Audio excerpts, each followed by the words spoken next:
það að vera vökull eða vókið eða hvað sem við viljum kalla þetta réttrúnaðurinn var í rauninni bara óbylgirni gagnvart andstæðum sjónarmiðum. Og þá var strax farið í það, já, þú ert sem sagt ánægður með nauðganir. Já, þetta er óboðlegt og óþólandi og það sem mig langar að segja með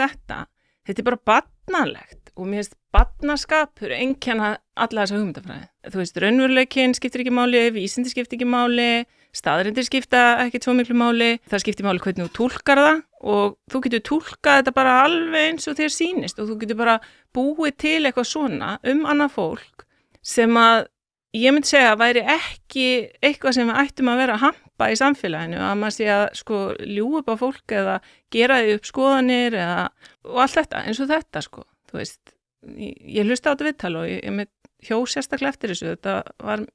mjög sko barnalegt, skulle segja.